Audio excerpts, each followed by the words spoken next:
Hey guys and gals, Never here from Drakewing Gaming, and Sylvie on Twitter, the Gaming Drag. Today I'm coming back at you with a Let's Play episode of Promises to Keep, Rofi's Path. So yeah, let's go ahead and jump right back into it, shall we? Alarm chain, you were up, and let's go! Alrighty. I close my eyes, squeezing them tight, as if I could shut out what I'm about to do. As soon as the flame meets the first picture, I feel the gnawing cold bleed off my fur. The fire begins to spread from frame to frame. As the table burns brightly, I sink to the ground, huddling close to stay warm. The heat feels so nice, I could just break down and cry. The fire crackles merrily, the only sound left in the whole universe. Please, please burn just a little while longer. I start to regain control of my frigid body as the last of the blaze extinguishes. Forward. I just have to move forward. I can't let the memories cloud my thoughts. I don't have time for that if I want to survive. I pick myself up, looking at the ruins around me. They can't help me anymore. Then, with a breath, I take the first step forward.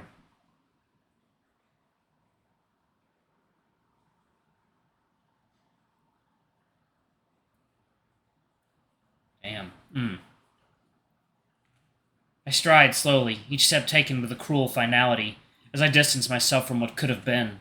I barely notice the tears running down and off my cheeks. The ripples they make, feeble effort at reaching back to what's already done. What I've already done.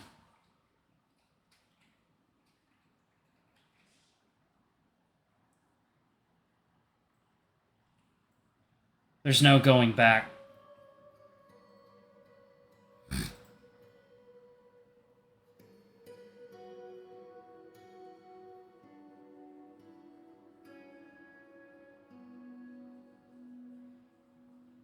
Hmm.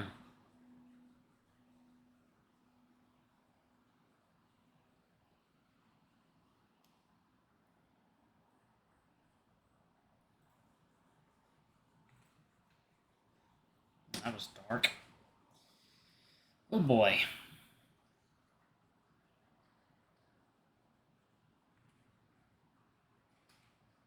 I wake up, not with a jolt, but with a slow, halting shift. My filmy eyes cracking open. The shadowed structure of Rofi's room forming once again around me. No broken glass, no blood, just a stiff and choking silence, and the faintest hint of smoke. My injured paw twinges slightly. I raise a paw to my face and rub my eyes, only then realizing how damp my cheek fur is. My paws meet the mattress, sheets just slightly stained with tears, probably mine. A sense of gentle dread pulls me back under the covers, but I resist.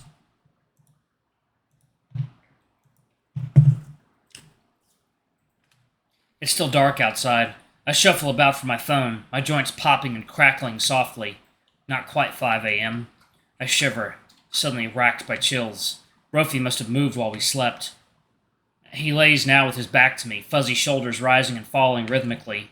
Last night I would have pressed myself against him, arms encircling his torso, cradling his warmth next to mine. Now I'm hesitant. Hesitant to strike another match. Still, so frightened, even after all these years. The timid animal inside me triumphs, just like it always does. I rise silently, with only the slightest rustle of sheets, and gather up my things. I slip my jacket over my shoulder, over my bare arms. Cold comfort and a poor replacement, but safe, endlessly safe. A poor replacement. I look back one last time before I slip into the hallway. The gentle rise and fall of Rofi's shoulder seems to have stopped. Is he awake? Awake and holding his breath? Waiting to see what I'll do? I cross the threshold and shut the door with as quiet a click as I can manage. There'll be no more sleep for me tonight, so that means it's time for coffee. I pad down the stairs, heading for the kitchen. I can hear the wind howling insistently outside. The windows are all covered and the snow seems to have picked up since yesterday. As I approach the kitchen, I notice the lights are on. Someone else must be awake already, too. I weigh the odds of seeing someone else against getting my coffee, and the coffee wins out. It's Theo, sitting in his usual spot. The fox is tapping aggressively at his phone, eyebrows furrowed, a full mug getting cold in front of him. His eyes flick up to me in a brief hello before falling back to the phone screen. That's not like him. Something must be up. I was kind of planning on getting my coffee and leaving, but I should probably see what's troubling him. Morning, Theo. Everything alright? He continues hammering at the screen, offering nothing further. Though his voice, what little I've heard of it, is flat and controlled, his entire body is tense like a rubber band pulled taut. I can't quite place whether this is lingering stress from yesterday or a result of some new crisis. Or maybe this is what he's usually like, and the cheerful veneer I've grown used to has been a facade. Maybe a mix of all three. I make my way slowly over to the coffee machine. I find myself almost tiptoeing, not wanting to disturb whatever he's doing. The gurgling coffee pot seems to take days to refill. Finally, with a steaming mug in hand, I settle down in what has become my seat. We sit quietly for some time. I sip my coffee. He ignores his. Right when I decide to break the silence, he speaks, his voice hard and flinty. I have to struggle to keep myself from flinching. I think Diana, the old ooh in number 27, is still in her apartment. Oh.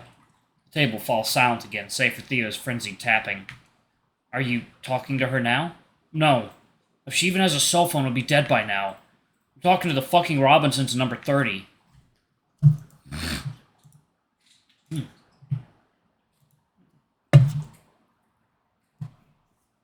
The venom in his voice surprises me. It jumps out for only an instant before he tucks it neatly away again. Are they... Across the street from her, yes. With a long moment of silence. Theo breaks it by setting his phone firmly down on the table, face down. He looks right into my eyes, and suddenly I see the barely contained fury, the panic, seemingly mere moments from breaking loose. They won't agree to let her stay with them. The woman is almost 90 years old. She's tiny and rail thin. If she stays in that house much longer, it's gonna kill her. Well, I try to keep my voice from shaking. I know his anger isn't directed at me, but I feel flattened by it all the same. Maybe we pay her a visit and see if she's alright. She's not. I went over there earlier today and banged on the door and all the windows until she answered. She said she wasn't leaving the house until she knew she had somewhere else to go. Only now do I notice the coat draped over the back of his chair, the melted snow still clinging to his fur in patches. How long has he been awake? When I don't immediately reply, he snatches up his phone again and resumes tapping with renewed ferocity. Think, Leo, you've got to say something. I don't know if you've already done this, but you could call the Robinsons, instead of texting. Maybe hearing your... Theo shakes his head jerkily, no longer able to contain the anger in his voice. If I do that, I won't be able to stop myself from yelling at them. I believe him. From his expression, it feels like he's about to yell at me instead. Well, maybe they need to be yelled at a little bit. Maybe they deserve it. No. The volume of his voice rises, the tone sharpening to a lethal point. I know Tom Robinson. I didn't say Tim Robinson. Oh, God, that would be funny as hell. I know what kind of person he is. That would only make him double down.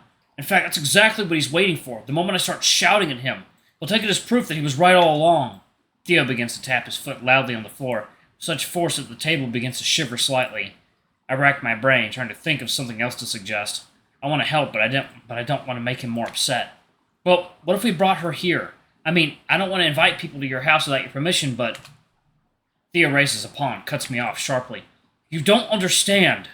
I physically shrink into my chair, eyes dropping deep into my steaming coffee. Even on our best day, I'm not sure we could get her up the street. Not with this much snow. And she's been sitting in that fucking house for 3 days. He's shouting now. The Robinsons live across the goddamn street.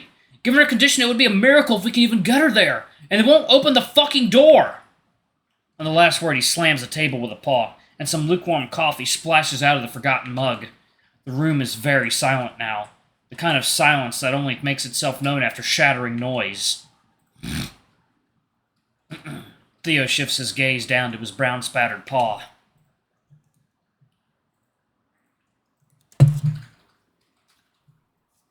His expression curdles into a mix of emotions I can't quite place. I worry if I open my mouth, even to breathe, I might cry. But I have to say something. Theo, why don't you let me talk to them? His voice almost makes me jump. A torrent of guilt spikes through me, though I'm not fully sure why. Rofi stands in the doorway to the kitchen, tucked once again in his red sweater, fur messed up and spiky from sleep. Persuasion is one of the first things you learn working the emergency department. Serious Rofi is back in full force, face in thin, tight lines, eyes full of calculations. And if they hear the same thing from multiple neighbors, it might convince them. I turn back to Theo, holding my breath. I finally find my voice.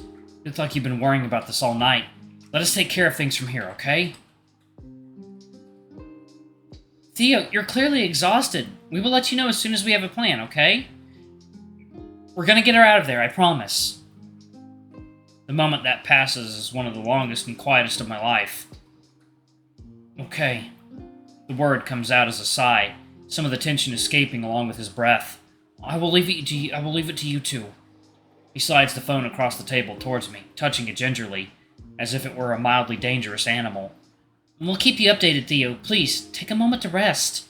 The fox nods once and heads towards the door, swaying slightly. He stops briefly in the doorframe and turns back to us, eyes not quite meeting ours. The code is 061710. Well, thanks, you two. I really appreciate this. And then he's gone, and it's just me and Rofi in the kitchen. I find myself avoiding his gaze and pondering a familiar question. Are you mad at me? Guess we can't just have a quiet morning here, huh? No, apparently not. His voice is soft and welcoming, if rough from sleep.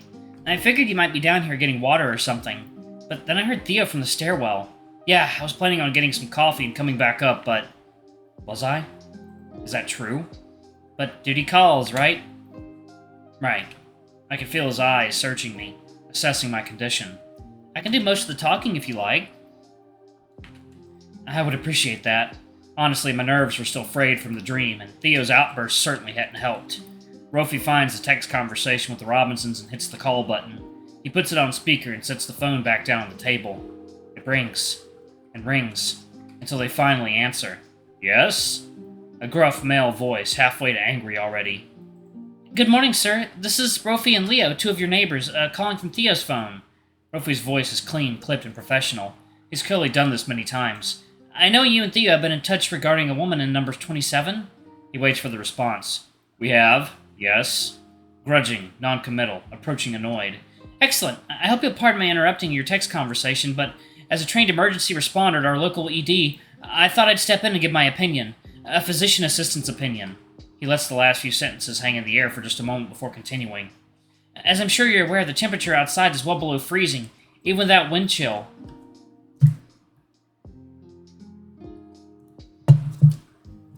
Number 27 has been without electricity for 3 days now.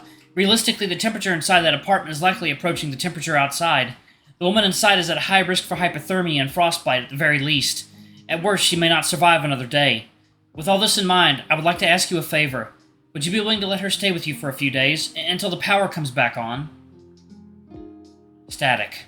I understand that Theo has already asked you this favor, but I felt it might help to hear it again from a medical professional. He stresses the last two words, arms now crossed tightly over his chest. Is she really as bad as all that? Annoyance again, tinged with what could be concern. Rofi rolls his eyes sharply, but his voice remains steady. Yes, sir. I'm afraid so. I've performed many death exams in the emergency department, and I would prefer not to have to do that if we check in on her tomorrow, and she's still at her place. I think of Rofi leaning over her stiff frozen body, still propped upright in a chair. My stomach drops out from under me. The thought of Rofi touching a corpse feels somehow wrong. Something so warm and something so terribly cold. Alright, y'all, I'm actually going to pause it right there. Thank y'all so much for watching. Don't forget to like, comment, subscribe, ring that notification bell. I love you all, and I'll see y'all in the next video. Bye-bye!